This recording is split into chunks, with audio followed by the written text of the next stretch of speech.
Portland, nice. I like it. Their whole motto is they keep it weird over there.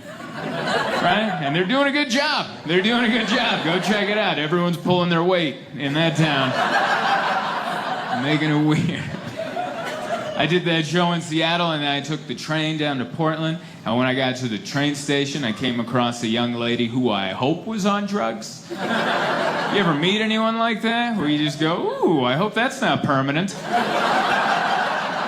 I hope that was a decision. I hope you decided for that to happen. I hope you're having a great time while the rest of us are mortified for you. This is what she was doing. She was lined up against the street sign, just doing this right here, just going, ah. And I'm like, which drug is that one? I've never seen this before. I'm trying to walk by while she's doing that. She sees me, and she yelled at me. She yelled at me. She goes, "You look like Jesus!" And I said, "Thank you," and I kept walking, because you don't slow down for that. You don't keep that conversation going. You cut that off right there. You go, "Thank you. You just reminded me I don't walk fast enough." I appreciate it. So I'm trying to walk off. She yelled at me again. She goes, "Throw me a blessing, Jesus." I was like, oh. Well, I can't let my children down. I gotta throw this girl a blessing. What if this is a big day for her? What if this is where she turns her life around? Because she got to meet who she thinks is Jesus at the Portland train station. I can't leave her hanging. This could be a monumental day in this woman's life. I have to throw her a blessing. Here's the problem, though. I've never seen a blessing thrown. I've never seen it go down. Is it underhand? I've never seen it happen. So I had to think quick. I had to think on my feet. This is what I came up with. I just turned and pointed at her and went, "You got it." That's how I threw my first blessing. It's very nice. I like being married. I wouldn't want to be single. It looks awful out there. I don't know how you do it. Everyone just has to smile a lot. I like being married because I get to be honest. We know each other, you know? We know each other, but when you're single, you always have to be on your best behavior because you don't know who's coming around the corner. It could be your soulmate just coming around the corner. You can't be all down in the dumps. You gotta be like, "Hi!" And I don't like that. I just like to be myself. So I enjoy being married. I cried at my wedding. I don't know if that's a shocker for the cat man. It wasn't my fault that I cried. I'm not going to blame me. I'm going to blame my wife, because that's the easy thing to do. I'm going to say it was her fault, because the day before we're doing the walkthroughs, you know, the rehearsals and stuff, and while we're standing up at the altar, and she turns to me and she goes, "Hey, take this seriously tomorrow." And I go, "Yeah? Okay, yeah." She's like, "No, really, I don't want you hamming it up thinking you're at one of your comedy shows. This is serious. There's 15 grand on the line. Don't mess this up." Who are you? But I don't want to mess it up for my wife, so the next day I'm standing there, I'm very serious. I'm like, okay, here we go. And then, like, at that moment, I realized that everyone that was important in my life was sitting there, all dressed up for this big day. They came, and then my wife starts walking down the aisle, and she's gorgeous, and her father's walking her down the aisle, and he looks the way he does. There's a guy off to the side playing acoustic guitar as they're coming down, and he's not playing like Metallica riffs or something hard. He's playing like Butterfly Kissy coffee shop music. And all of that tornadoed into a thing, and at that moment I realized I've been using comedy to hide my emotions my entire life. What an awful time to find that out. And I just started crying. Not a little bit, not like a respectable one tear, "Oh, he has a heart." Like ugly, like a... Like everything came out. Everything I never cried about before came out. There's a parakeet that died in middle school that I never fully mourned. I was like, "Squawker, no!" Like everything came out. Thankfully, one of my groomsmen called me a wuss during the ceremony. Just very quickly went, "Wuss!" And I'm like, oh, it like zapped me out of it. And I was like, "Thank you, that is why you guys are here. I need to be a man right now and marry my wife." I have been doing adult things, like last November I voted. That was really cool. I did that. I'd never done that before, which is cool. Thank you. You don't need to clap. All right, that's fine. I know it's not that impressive. I went in and went, "Bleh." That's how I vote. And then they gave me a sticker, and I went, I got a sticker. And that was the whole voting process. I even watched all the debates, which I had never, it was my first season. I had never watched the debates before. I hadn't watched the previous seasons. It was my first season. I picked a weird season to jump in on. That was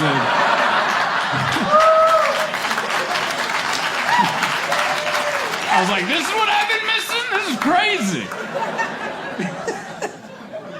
It was a weird one. But I'm glad that I watched, because like, I'll be honest with you guys, it's good to pay attention, because in 2012 I didn't vote for Mitt Romney. Not because I knew any of his politics, but only because he had jet black hair with gray on the sides. And I grew up in the 90s, and that's every villain in every cartoon I grew up watching. And I'm like, I can't vote for that guy. He's gonna poison the drinking water and try to kill the Ninja Turtles. I can't have that on my watch.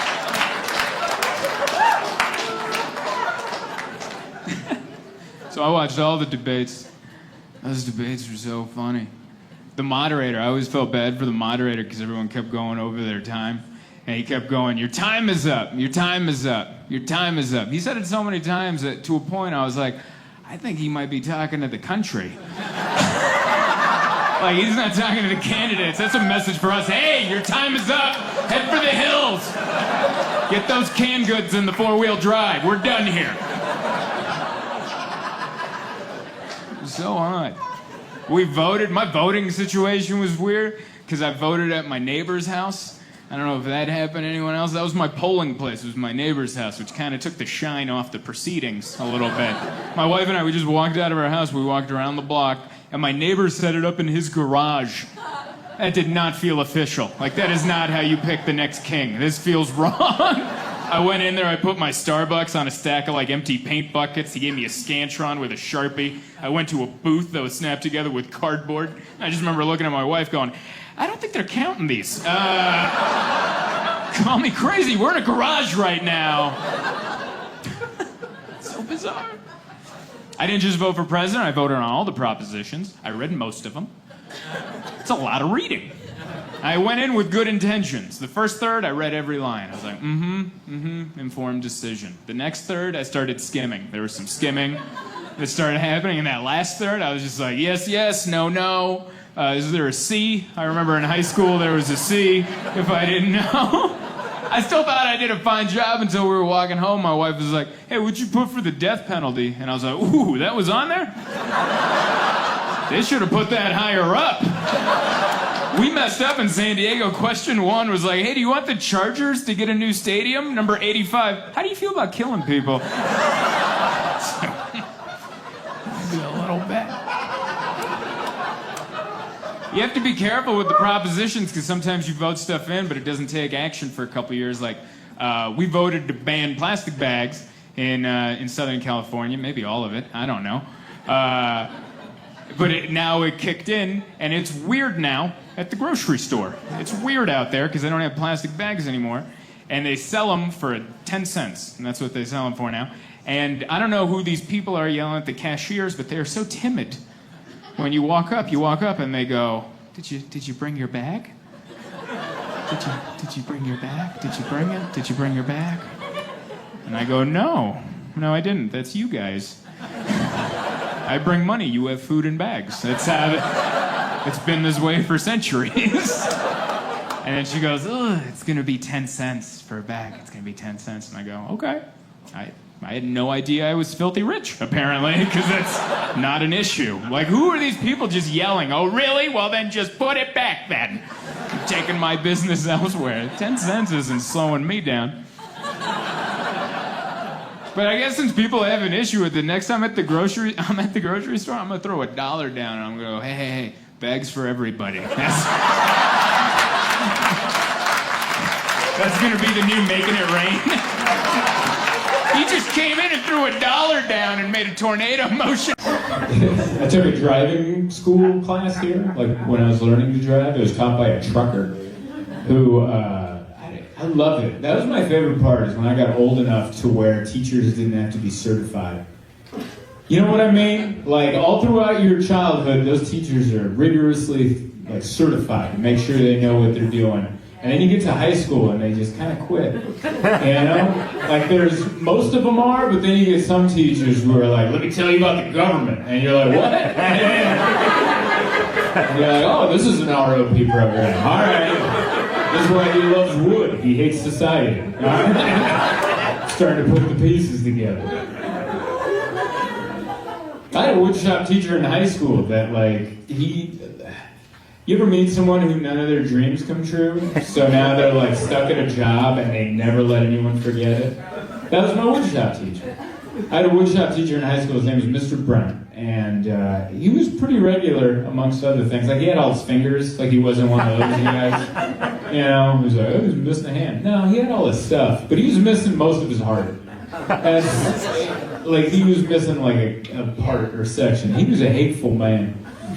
I think he had goals and dreams, none of it worked out. Or maybe he just loved wood, but he realized he couldn't make a living with wood without teaching it to humans. And so he was just pissed all the time. And of course, woodshop's a stoner class. That's a class you take where you're like, I'm done, I finished that algebra, and now I need to fill my schedule, I'm working wood. That's what it is. That's what it is. Anyone take woodshop here? Clap it up. Cool. Nice. Do you work in wood today? Of course, because no one did. Does anyone work in wood currently? Is anyone running a mantle clock shop as we speak? Just busting out mantle clocks. Anyone making Adirondack chairs to pay the rent? Anyone doing that? No, because it's not a real job. Maybe it was one day, but that shit's made in China. And Mr. Brand couldn't let go. So he's like... And I kind of thought about him, you know, I'm sure he was in high school making his mantle clock. He's like, this is what I want to do with the rest of my life. And then he graduated, and they're like, that doesn't, what? Like, you might as well have just said you wanted to be The Rock. Like, that's not going to happen. And he's like, well, you can teach these stoner kids that don't want to be in school. And he's like, damn it. And so that's where he was. He would just yell at us constantly. I remember one day he lost it on us, and he just went around the room, and he asked each of us what our dream was. And then he told us why we wouldn't make it. I know that sounds like I just made that up out of thin air. That was a real thing that happened my junior year of high school. And it was one of my favorite moments of school. Because it was this moment where he was just being brutally honest with us. And he went around the room. He started with this kid, Brock. I went to the school. This kid, Brock, he was like pretty much like the Spicoli of our high school. He loved to surf. He had cool long hair. And he loved surfing. And he's like, what are you going to do with your life, Brock? And Brock was like, I want to be a professional surfer. And he's like, oh yeah? Well, have you already won any national championships? Because Kelly Slater won 2 national championships before he was even 15. You haven't done that? That means you're never going to make it. And you should realize that now before it's too late. And Brock's just like, what the hell? Like, you can see tears welling up in his eyes. Everyone in class is like, what the hell's happening? I'm dying laughing. Because, like, I can't believe this is happening outside of a movie, you know? Then I went to the next person, what do you want to be? I want to be a writer, Mr. Brown. You can't even read. Are you kidding me? Like, he just destroyed every student going down. And I'm dying laughing. This is the most entertaining thing that's ever happened in my 4 years at San Marcos High School. And then it comes to me, because he sees me laughing. He goes, Zoltan, what the hell are you laughing about? And I go, this is beautiful. That's all I could get out. I'm like, this is beautiful. And he goes, what do you want to be when you grow up? And I'm like, I want to be a woodshop teacher like you, Mr. Brown. And there was a pause, and then he just kicked me out of class. And I had to go to the office and explain what happened. And I explained it, of course, my way. You know, what happened? He asked me what I wanted to do with my life. And then what'd you say? I said I want to be a woodshop teacher like he was, and he kicked me out of class.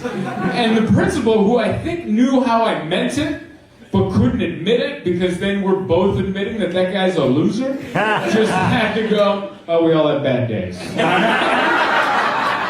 Yeah, I got a cat named Jessica. Thank you. I'm a cat person. Are there any other cat people out there? Yeah? Got some cat people here? Nice. I'm guessing the rest of you are dog people. Is that what it is? Yeah. I'm not anti-dog, you know. Every time I tell someone I'm a cat person, like, what does that mean? You don't like dogs? No, that's not what that means. It just means I like other people's dogs. I like dogs, I just like them over there. And I'll play with them, but then go back over there. I don't like that kind of energy in my house. You know what I mean? That annoying dog, best friend in your face all the time energy. Just like, yeah! I love you. You're home. Where have you been? It creeps me out. I don't care for that. I don't like that at all. Just in your face. Like, you want to go out? There's a tree. I know this tree. You want to hang out at this tree? What if I just keep breathing into your face? Ugh. All the time? No, thank you. That's why I like cats. Cats is more like, hey, what are you up to? Never mind. I just remembered I don't care. I'll be in the kitchen. I'll see you later. I like that. I don't need a best friend at the house. I just need like an apathetic roommate that sometimes wants to hang out. Like a dog, you can pet a dog's belly all day. They'll never get tired of it, just all day. Just like, yeah, man, never stop. You're the best. Hopefully not that creepy, but you get the idea. A cat you can pet for what, 2, maybe 3 seconds until it's like, all right, get away from me. I have my own things going on. I got a pile of clean laundry to lay on. Get away from me. That's what my cat does. It waits for the pile of clean laundry we haven't folded yet and just rubs on it while making eye contact. Just like, everyone's gonna know. So bothersome. My wife, she has a new hobby. She's really into special needs animals. I don't know if that's made its way out here in Provo. If you don't know what special needs animals are, they're animals. They have special needs. That is all. There's this one, Oscar the Blind Cat. It was a cat that was born without any eyes. And they have a like page on Facebook. And my wife goes on there every day and cries. And that's what she does for fun. That's what she does for a good time. And it's weird because I come home and she's just on the computer. Like, and, you know, me being a guy, I always think it's something I did. And then she goes, no. And then she turns the computer, and it's Oscar the Blind Cat. And you're like, look at Oscar. And he's adorable. He has no eyes. Just, and I'm like, oh.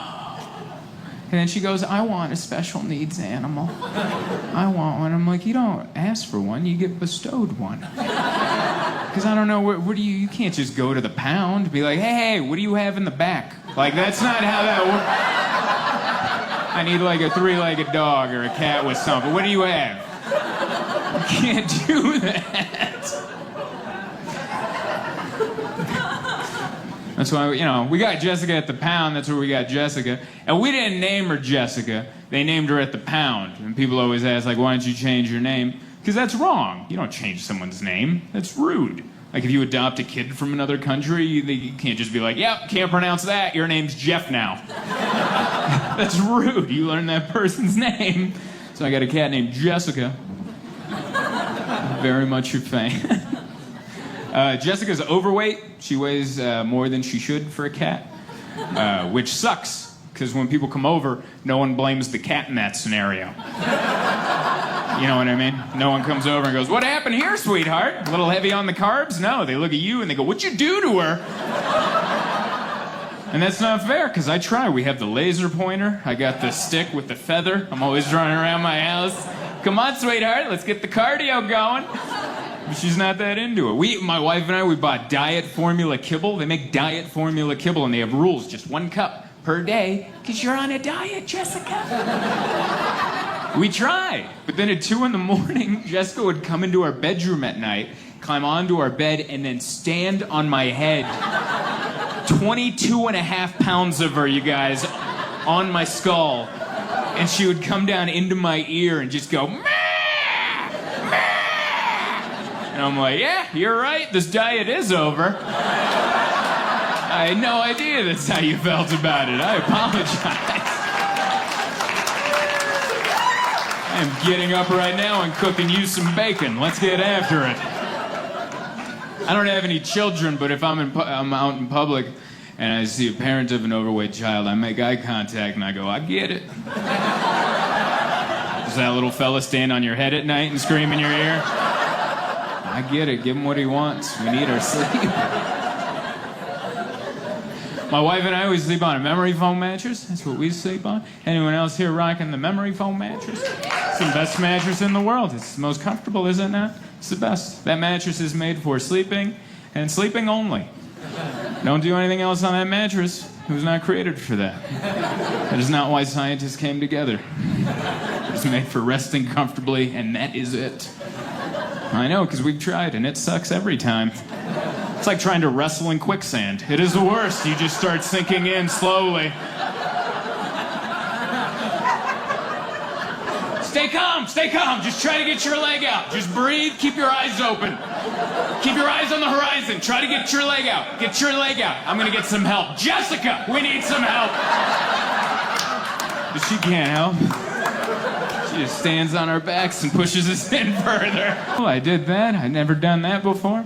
Which is cool. Thank you. You don't need to clap. All right, that's fine. I know it's not that impressive. I went in and went, "Bleh." That's how I vote. And then they gave me a sticker. And I went, I got a sticker. And that was the whole voting process. I even watched all the debates, which I had never, it was my first season. I had never watched the debates before.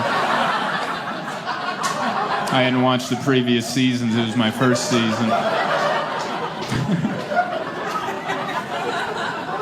Picked a weird season to jump in on. I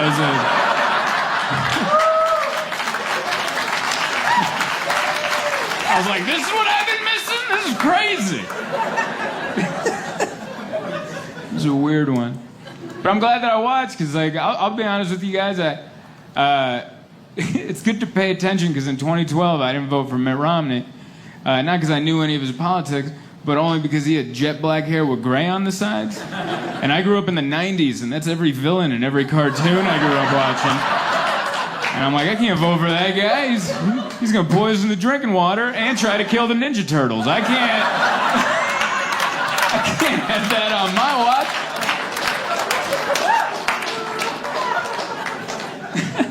watch. So I watched all the debates. Those debates were so funny. The moderator, I always felt bad for the moderator because everyone kept going over their time. And he kept going, your time is up, your time is up, your time is up. He said it so many times that to a point I was like, I think he might be talking to the country. Like, he's not talking to the candidates. That's a message for us. Hey, your time is up. Head for the hills. Get those canned goods in the four-wheel drive. We're done here. It was so odd. We voted. My voting situation was weird because I voted at my neighbor's house. I don't know if that happened to anyone else. That was my polling place. It was my neighbor's house, which kind of took the shine off the proceedings a little bit. My wife and I, we just walked out of our house. We walked around the block, and my neighbor set it up in his garage. That did not feel official. Like, that is not how you pick the next king. This feels wrong. I went in there, I put my Starbucks on a stack of, like, empty paint buckets. He gave me a Scantron with a Sharpie. I went to a booth that was snapped together with cardboard. I just remember looking at my wife going, I don't think they're counting these. Call me crazy. We're in a garage right now. It's so bizarre. I didn't just vote for president. I voted on all the propositions. I read most of them. It's a lot of reading. I went in with good intentions. The first third, I read every line. I was like, informed decision. The next third, I started skimming. There was some skimming that started happening. And that last third, I was just like, yes, yes, no, no. Is there a C? I remember in high school there was a C, if I didn't know. I still thought I did a fine job until we were walking home. My wife was like, hey, what'd you put for the death penalty? And I was like, ooh, that was on there? They should have put that higher up. We messed up in San Diego. Question 1 was like, hey, do you want the Chargers to get a new stadium? Number 85, how do you feel about killing people? A little bit. You have to be careful with the propositions because sometimes you vote stuff in, but it doesn't take action for a couple years. Like, we voted to ban plastic bags in Southern California, maybe all of it, I don't know. But now it kicked in, and it's weird now at the grocery store. It's weird out there because they don't have plastic bags anymore, and they sell them for 10 cents, and that's what they sell them for now. And I don't know who these people are yelling at the cashiers, but they're so timid. When you walk up and they go, did you bring your bag? Did you bring your bag? Did you bring it? Did you bring your bag? And I go, no, I didn't. That's you guys. I bring money. You have food in bags. That's how it's been this way for centuries. And then she goes, ugh, it's gonna be 10 cents for a bag. It's gonna be 10 cents. And I go, okay. I had no idea I was filthy rich, apparently, because that's not an issue. Like, who are these people just yelling? Oh, really? Well, then just put it back, then. I'm taking my business elsewhere. 10 cents isn't slowing me down. But I guess since people have an issue with it, next time I'm at the grocery store, I'm gonna throw $1 down and I'm gonna go, hey, bags for everybody. That's gonna be the new Making It Rain. He just came in and threw $1 down and made a tornado motion with his hand. Said bags for, he was like the Oprah of bags. You get a bag, you get a bag. Everybody gets a bag. We carried him out like Rudy. He was our champion. So much silliness. It's weird. I don't care who you voted for. I'm gonna tell my story anyway. I didn't vote for Trump, and one of my best friends did, and we were talking about it. Not yelling, just talking like people, which is weird nowadays. And he asked me, he goes, what are you so scared of? That's what he asked me. He asked me, what are you so scared of? And I was like, oh, that's a weird thing to just narrow down. But I guess the biggest thing that scares me is that historically, nothing good has ever happened in this country when the rednecks are happy. That's the part that scares me. And I'm not saying that can't change in the next 4 to 8 years. I'm just saying historically, that's never been the case. Historically, anytime a large group of people go, woohoo! That's followed by centuries of the rest of us going, we are so sorry. If people are out of line, I apologize.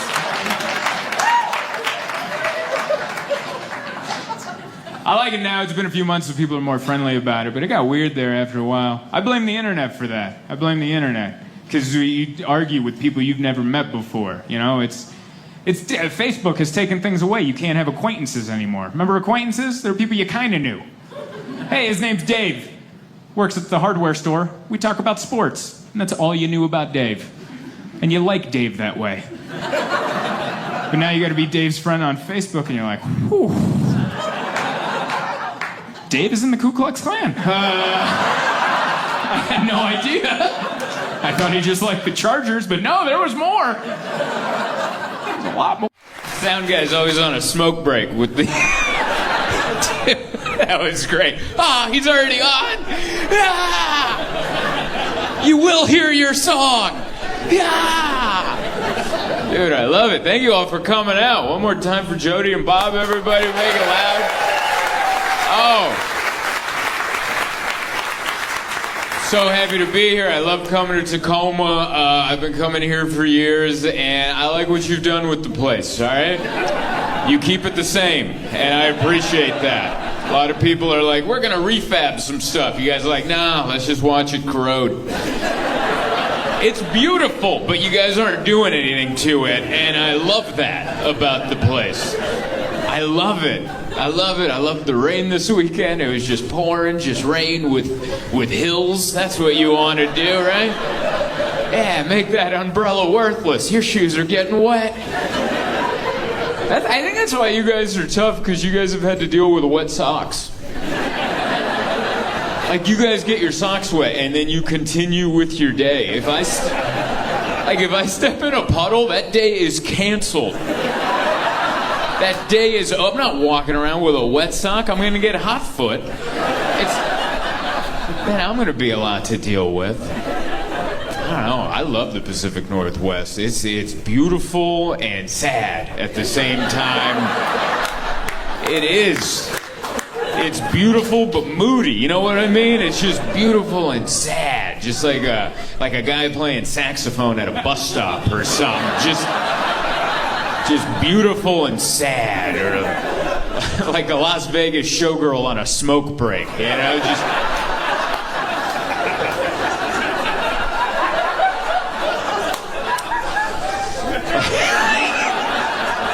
Like, it's beautiful and shiny, but also, oh, there's a story there.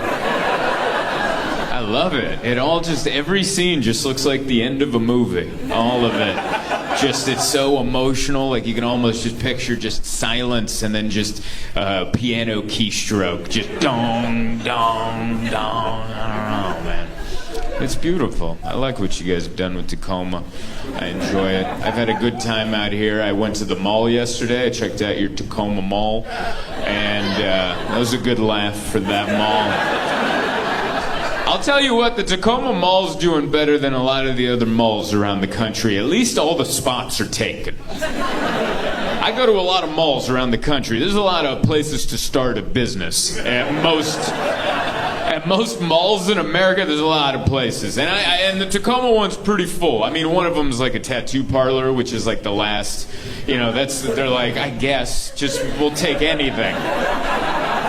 It's so weird. It's a tattoo parlor right next to a Panera. And it's like over here, they're like, and over there they're making a salad. And I'm like, I could use like 2 walls to separate that.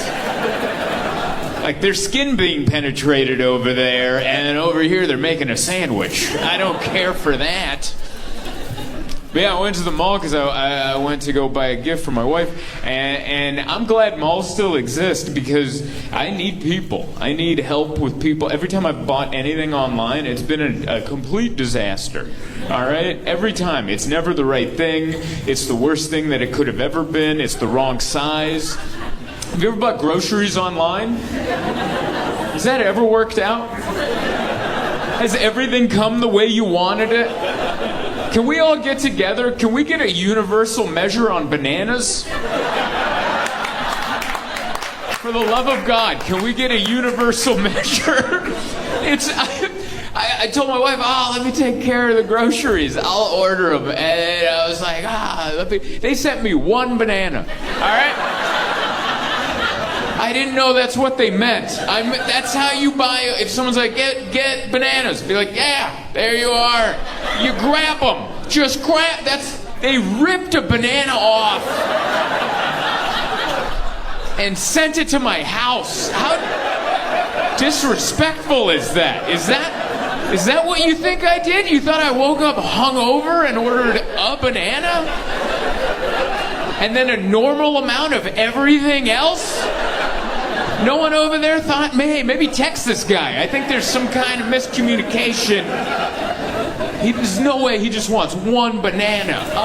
Banana, like, dude, I bet you Bezos is laughing somewhere. Because I was using Amazon Fresh. I bet he's still connected. He's probably on a yacht in the Mediterranean. He just gets a ding, just with his weird-looking wife, and he just... We got another one, just 1 banana. Let's tap into his Ring doorbell so we can see his reaction.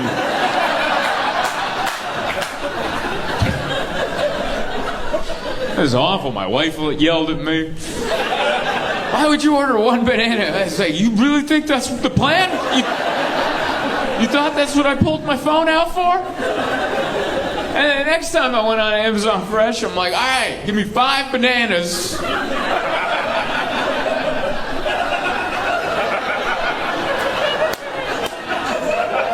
It showed up. I was furious. All right, dude. I chased the guy down, and I go, hey, this is a house. Why would you give me am I opening a Jamba Juice? Like, what do you think I'm doing? They dropped off 50 bananas. Dude, they dropped 50 bananas. We still have bananas. We got 50 bananas. We got 150 fruit flies. It's a disaster at my house. You can't order anything online. It's all wrong. It's all wrong. And so that's why I'm glad malls exist, because I need help. I need help. There's people there. And they'll go, maybe not that. I wanted to buy my wife a nice gift, so I went to Nordstrom, I went to the jewelry section, and I just stood there until someone came up, because someone will come. If you're a man and you just stand in the jewelry section, after about 5 minutes, they're like, man, I guess he's not going to rob us. So he would have pulled out the hammer by now and just started smashing. And they come by, and it's a very nice lady, and she's like, "Can I help you?" And I was like, "Yeah, I'm trying to buy, my wife's birthday's on Thursday, and I'm trying to buy her like a nice piece of jewelry. She likes gold. She's like subtle. She's classy. She likes like subtle pieces, so not too gaudy. You know, is that help?" And she's like, "Yeah, that's great. Just so you know, you're looking at phone cases right now, so why don't we get you positioned over yonder?" And you can take a look at that. And I'm like, "Thank you so much. That is what I needed right there." I don't know. I've very much had a good time. I like it. This is like soup weather. I like that. This is the kind of weather you can enjoy a nice bowl of soup. And you don't feel bad about yourself. You're like, "No, I need this to survive. It's cold and wet out there." This is where you have to create your heat from within. You're like, I need soup, I need a grilled cheese, I need an IPA. And you just like, and it just works. And you put on a flannel, and you're like, is that guy fat or a power lifter? What is that? Flannel's the best. Flannel's like, that guy hunts with his bare hands. It's such a good look. Thank you. I like how you guys are getting these jokes on your own time. There's like some laughs in unison, and then a couple people just sound. I feel like I'm conducting a middle school band. There's just one guy with the cymbals who's like a half a Mississippi off. I'm like, "Yeah," and he's like, "Now. Now.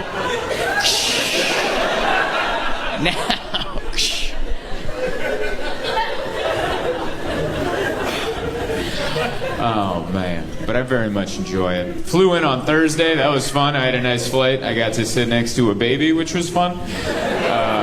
I don't have an issue sitting next to babies. I think babies are just being babies. I have noise-canceling headphones, and we put those to the test. And the baby won, I will tell you. Bose technology has nothing on a baby. That baby smoked that technology. I didn't have a problem with the baby. I was judging the mom, though, because she had which is weird for me to judge the parent. I don't have any kids, but I still feel like I get to judge.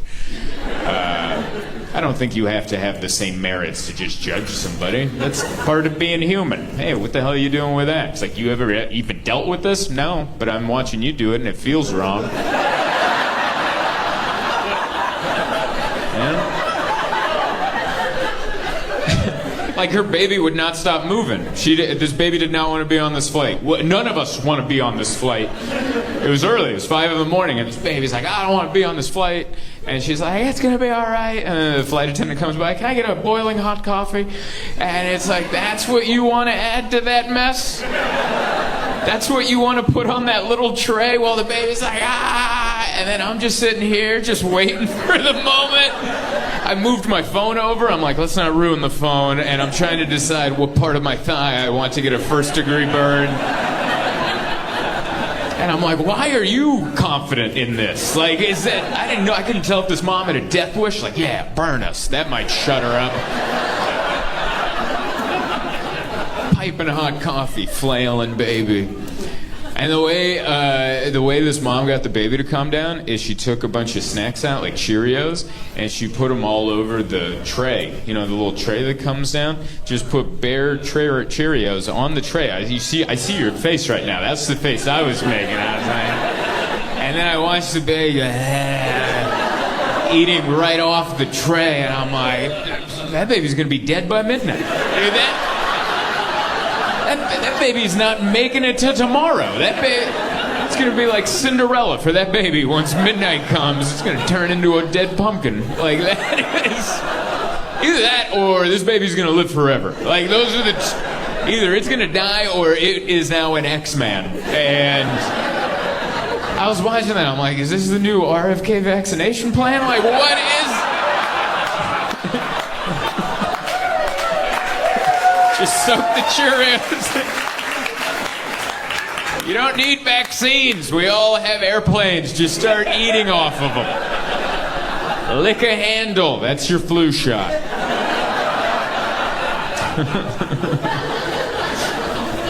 Oh, what a disaster, man. So nice to be here. This is great. This isn't my first time in Tucson, but it's my first time playing in a haunted house. So that's pretty exciting. That's where my career's at right now. You know, last night I played in a basement in downtown Phoenix, a desert area that shouldn't have a basement. And they had a basement that we went to through an alley, and tonight we're in a haunted house. This is great. It's wonderful. I love it. By the way, big fan. I love it. This is exactly why, like, I like hipsters. This is what they do. You know? Like, most people would look at this and be like, tear it down. Tear it down. We're going to make a sharp-angled condo out of this. And not hipsters. Hipsters are like, we can turn this into a hotel. And a music venue. And a bar. And another bar. And a coffee shop. And a bar. More bars. What if you can drink everywhere? I love it, because everyone who works here is an authentic hipster. They're not the fake ones. You just got the ears for no reason. You know, they weren't trying to fit in. They got them. They're real hipsters. Like, they're polite and not polite, all at the same time. That's a real hipster. Real hipsters have customer service and bad customer service in the same sentence. That's how it is. We checked in, they smiled through a mask. I can tell because of the crinkles in the eyes.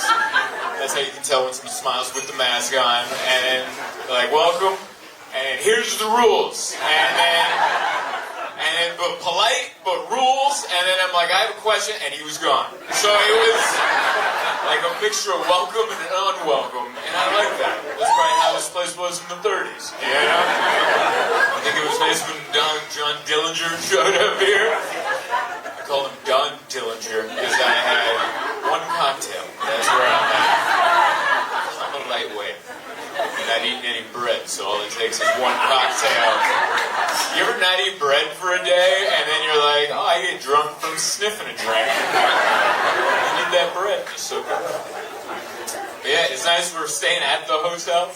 My fiance and I, we didn't know anything about it, other than it's a cool-looking old classic building.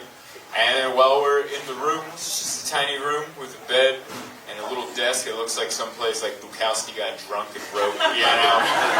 That's what it looks like up there. And I'm like, ooh, this is artsy. And then we sat down and then quickly found out there's no plugs. There's no... Do you need to charge anything? Well, you don't.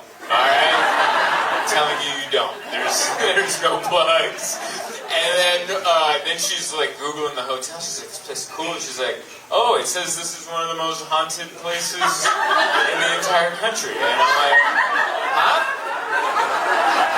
And I go, how haunted? And she's like, well, there's like a Wikipedia page for like each room, pretty much. And she starts going down the room numbers, going, yeah, you'll wake up with a lady on your bed on that one. This one will lock you in the bathroom. And she's like, I'm waiting for our room number. That's all I'm waiting for. And I'm like, because there's no, you know what's worse than being in a haunted house? Is being in a haunted room. Because where do you go? You know? Like, it's not, there's no like, oh, maybe that's just a shadow. There are no shadows. You're in a small, everything's here, you know? You just gotta run out of there. That's terrifying. And there's no TV. That's usually my defense. I've stayed in places that I assumed was haunted. I stayed at a hotel in Aiken, South Carolina. And I walked in, it looked old, and I asked the lady behind the counter, she's a very nice southern lady. And I was like, when was this place built? She's like, it was built in 1898. And I was like, wow, that's pretty old. I'm like, is it haunted? She's like, well. And I'm like, I'm looking for a hard no right now, man. I'm looking for a stern, you're fine. And she gave me a very loose, well. So that night, I spent the entire night with SportsCenter on the TV, because in my mind, that will keep the ghosts away. In my mind, the ghosts will come by like, oh, he's still watching sports highlights. We'll have to catch him later. There's no TV up there. They're gonna know. Yeah? They're gonna know. We're just ready to be terrified. I wonder, it must be fun being a ghost. You know, because it's not always just scaring people. You just get to watch people when they think they're not being watched. You know, you ever have one of those moments where you got the house to yourself, you're just naked, dancing in front of a mirror, and then your significant other walks in, and you're like, hey, what? I thought Tuesdays were my day, you know, like, that's what ghosts get to see all the time without the interruption. Just like, wow, that's where you're taking this, okay?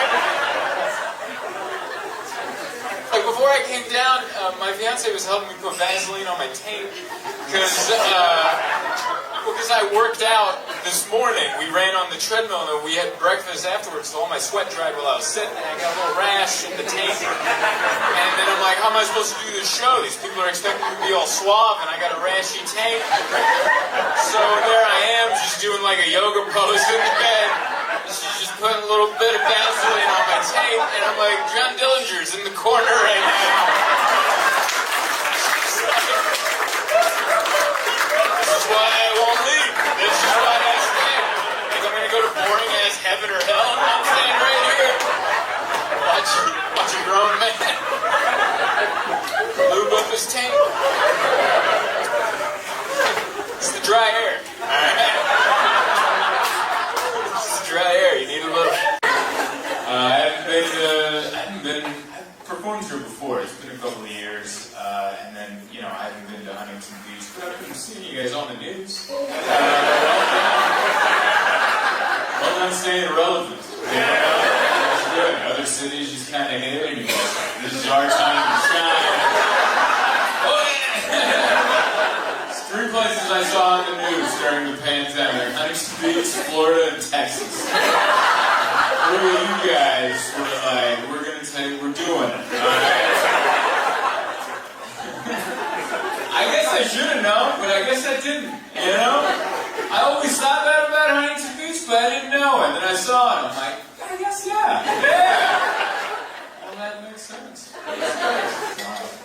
I went and I got the vaccine, I got the Moderna thing, which I didn't know was such a weird thing to say out loud.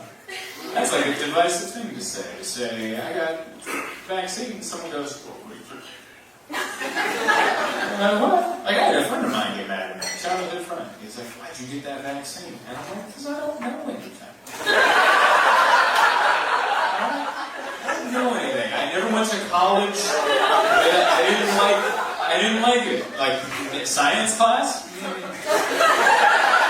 I was into it until they put math in it. Alright? Like, I liked science in middle school. We dissected a frog.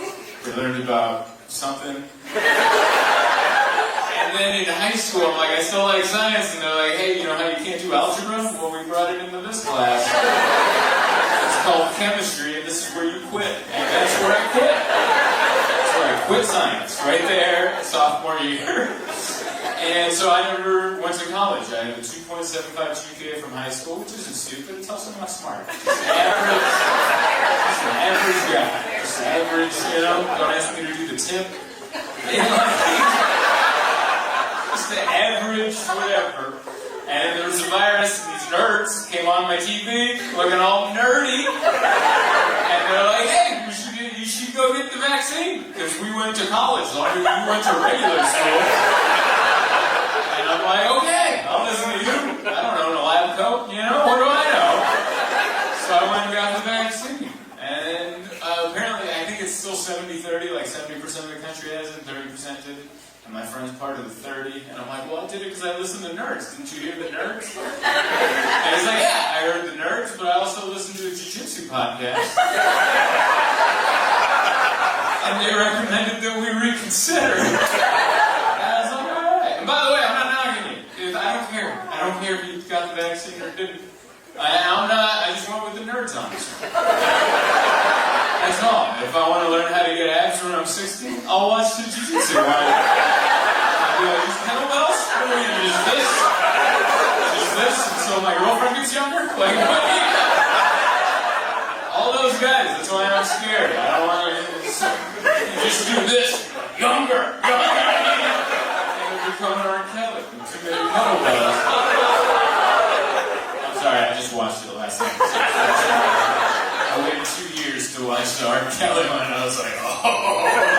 Yeah, we're not listening to Ignition anymore. Yeah.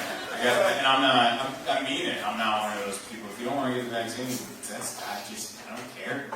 Do it. Don't do it. Leave me alone. I drove by, we had a protest in San Diego of like people going, I don't want the vaccine. You know, they're big signs and they're yelling it. And I drove by and I got to look at them and I'm like, you know what? I don't want them to have the vaccine. I couldn't look at all of them. They all look like somebody that would keep my flight from taking off. They open their nose. And I'm like, I'm good with you gotta have it. I'm on your side. To be quite honest. I'm vaccinated, but I'm on your team.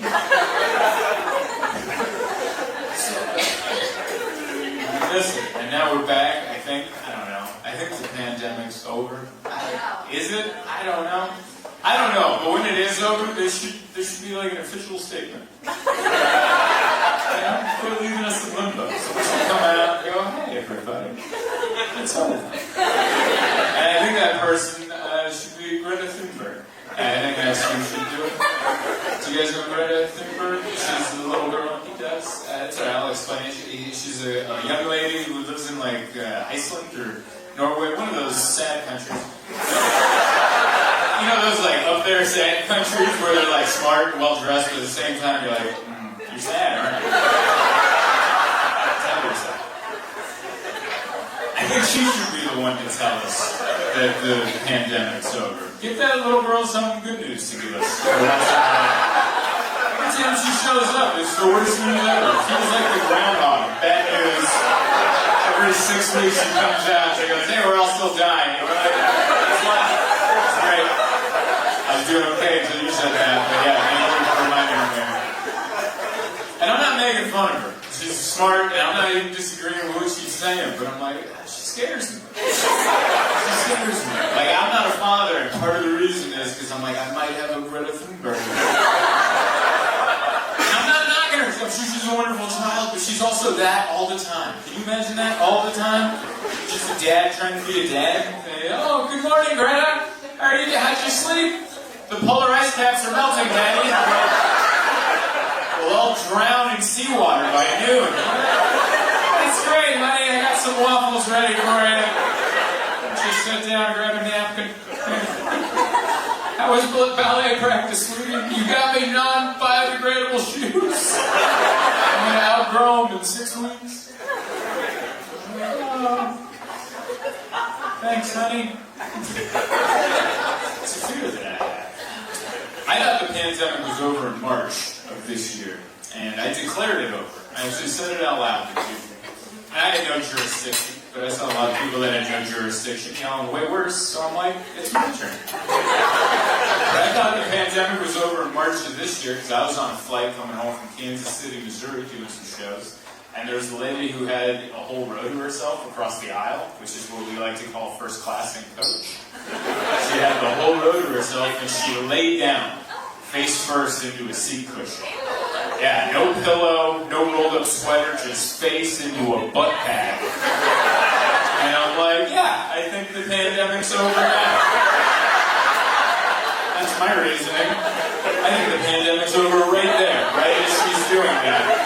I was just thinking 12 months before that, just to go to the grocery store, I was dressed like I was clearing graphite off a rooftop in Chernobyl. I was wearing goggles, I had gloves, I was scared to squeeze an avocado. I was like doing Reiki over them. Like, is this one right? Is that one good?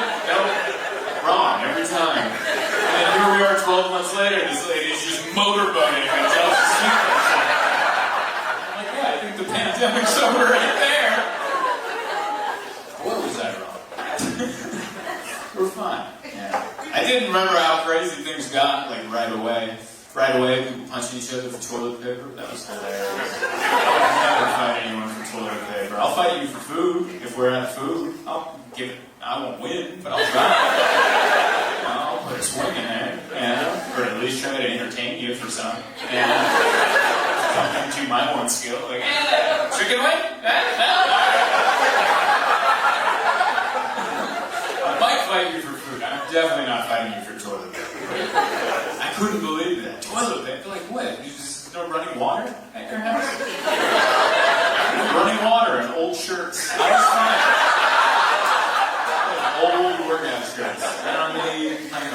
a stranger at a Costco. Went to Texas. That was the last place I toured. We did all four states of Texas, like the big ones. We did San Antonio, Houston, Dallas, and Austin. Those are like the big ones. And I know there's more, but we did those, and it was fun. I like Texas. Right before we went there, they changed all the laws. They're like, abortion 6 weeks, gun, everybody. That's what we went into, which was interesting. One of the rules they took away, they said no more, you don't have to have a permit anymore to have an open carry gun. Which, my first question was, who was checking for paperwork? Who is that person that would see a guy in public with a gun and go, excuse me, sir? Do you have the proper documentation? I would never do that. If I was somewhere and someone had a gun, I'd be like, obviously I'm in the wrong place. GPS got me askew. But I had a bunch of friends in Texas. They were pumped on a new law, and they posted a little picture with their gun next to their head. And that was the part that bothered me, because I think guns look cool, and they made them look so lame. They made them look so lame, and the little shirt tucked in. Just looked like an old man that clips the cell phone on his mouth. What are you gonna call? What are you doing? I'm not against guns, I'm not against open carry, but if I was there, I wouldn't be in my hand like a cell phone. Alright? Walk into places. What's up? Hey. How's it going? These seats taken? What's the deal? Wait around. It's supposed to be cool, man. I shot a gun before. Last time was in Billings, Montana, which is appropriate. They had a comedy competition out there, and one of the days they took us out for a fun activity. They took us to a gun range. They took 26 of the most irresponsible people to a gun range, and I thought there would be more rules, and there wasn't. There's just one guy in shorts. And he clearly loved these guns more than he loved people. Like, each gun that he described, he's just like, and I'm like, do you want to be alone? He loved these guns. And he was just like, have at him. And I was like, I thought there would be more rules. But there wasn't. I shot a handgun called the Judge, which I never understood the appeal of the gun until I shot one. And I'm like, it feels so good. You just feel it in your bone marrow. You know, this. And I was like having dreams about it. I'm judge, jury, and executioner. Like, I was just feeling so good, you know? I shot big guns too. They had like AR-15s and AK-47s, which I was really scared to shoot those. Because I grew up on action movies, alright? I grew up on like Sylvester Stallone and Rambo. Remember, he'd always be shirtless, like holding on to those guns. He was ripped. It looked like it took all of his muscles to keep the guns steady. I don't have any of those, alright? I don't know how deceiving the shirt is, but I don't have any of those. I also don't have any baby oil. Like, I wasn't prepared. And I was scared to shoot it. I'm like, I don't think I have the equipment to keep it that way. Like, I was scared I was just going to go, oh no! I think I just won the comedy competition. I've been in a self-help mode. This is a pandemic. And then, you know, you just try to get better as a person. So I started going to therapy. I've been to 3 therapy sessions. And one person wooed, everyone's like, I don't like that he's opening up this quick. We're 5 minutes into this set. Nobody's talking about your feelings. Feelings? This came from jiu-jitsu. Like, what the hell are you talking about? Feelings?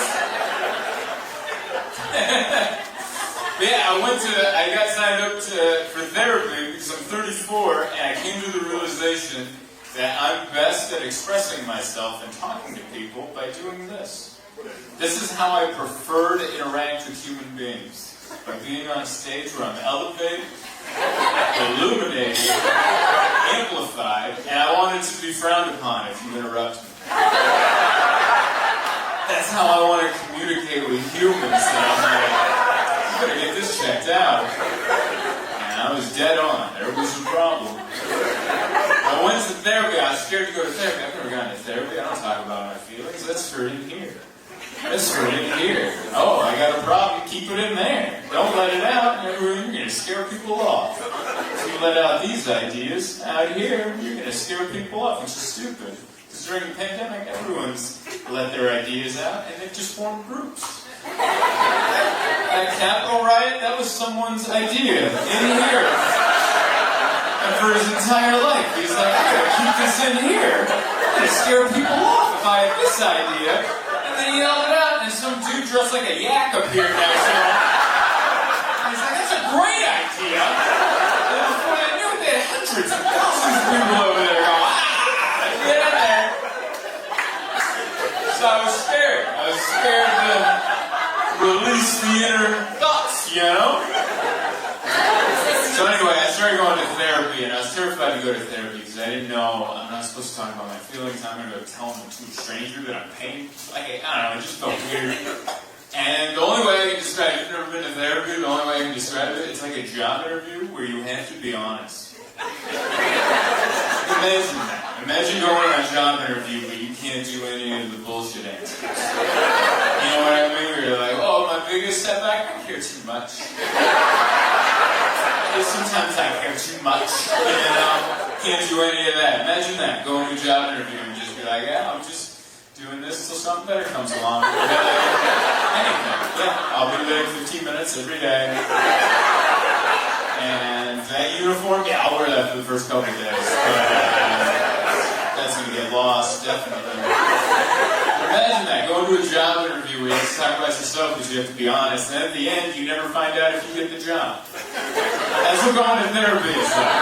It's like going to a job interview where you have to be honest at the end, they never tell you how you did. You just kind of leave by going, that's it for today. And then I went home, my fiance was like, how did it go? And I'm like, I don't think I got it. I don't think I got that job at all. And for some reason, I got a callback interview next week.